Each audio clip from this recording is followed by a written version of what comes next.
आज चाहिँ मैले मेरो यस्तो रुमलाई यस्तो झिलमिली हालेर यस्तो डेकोरेटिङ गरेँ। सब गाइज राधे राधे, तपाईँ सबैजनाहरू सन्चै आरामै हुन्छ। म नि सन्चै छु अनि आज चाहिँ म मेरो रुमलाई अपग्रेडिङ गरेर बब्बाल वेमा बनाउन आँटेको। यस्तो गन्दे रुमलाई मैले यहाँबाट यस्तो बब्बाल रुममा कन्भर्ट गरिदिएँ आज। सुरुमा चाहिँ यता हेर्न सक्नुहुन्छ यस्तो रहेको छ मेरो रुम सुम। अनि मैले चाहिँ टेबलको सबै हटाइदिएँ अनि यता इट्टा सिट्टा राखेँ अनि टक्क बढाल्नु थालेँ। बढाल्दै टेबल सेबल हटाउँदै मिलाउँदै धेरै चक्लेट ठुसी छु नि मैले आजै देख्दैछु यति धेरै खोल कहाँबाट आयो अनि म चाहिँ बढाल्दै थिएँ। किन यस्तो अपरेटिङ गरेको होला भन्नुभएको होला होइन, हल्का राम्रो राम्रो एस्टेनिक बनाउनु परेन। मैले चाहिँ घरसर सब बढालेर अनि त्यसपछि पुस्नु थालेँ मेरो कोठा खाटा मुनि अनि यता यता सबतिर पुस्दिएँ, राम्रो बनाउनु परेन। अनि त्यसपछि चाहिँ मैले यो गन्दै डस्नालाई पनि बाहिर निकालेँ। एकदम गन्दै भइसकेको रहेछ अनि यसको धुलो मैलो सब कुट्दा गरेर निकालेलाई। त्यसपछि त्यो डस्ना त्यहीँ राखेर एकछिन छोडिदिएर अनि म चाहिँ यता आएँ झिलिमिली लाउनुलाई। अनि म चाहिँ यता ढोका माथि लाउँदै थिएँ होइन, हाइट पुग्दैन त्यसैले दुईवटा मुढा राखी एउटा दिल चाहिँ धेर भएको रहेछ अनि दिलमा पनि लगाइदिएँ यसो झिलिमिली। दिलै खाली रहेछ क्या अनि त्यसैले भरिदिएँ, कोही छैन भरिदिने त्यसैले दिलै भरिदिएको मैले। त्यो देखिरहेको छ मेरो झिलिमिली हालेर रुम अनि टक्क एलइडी पनि हाल्यो अनि भाइ र म मिलेर चाहिँ खाट सार्न थाल्यौँ। बक्का बङ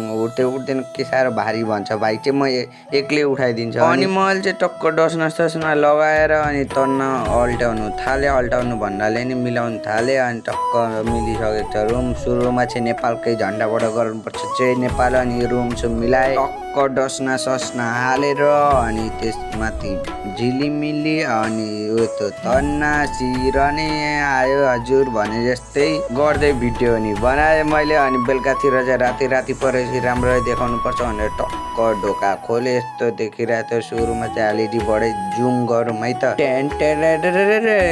टेन गर्दै गीत गाउँदै पछाडि तान्नु परेन। अनि यस्तो हेर्न सक्नु यस्तो बब्बाल लाइटिङ छ। कस्तो लाइटिङ छ एकचोटि कमेन्ट गरौँ है त। 10 आउट अफ कति रेटिङ दिनुहुन्छ भन्नु है। 2-3 घन्टा लगाएर बनाएको मैले चाहिँ यो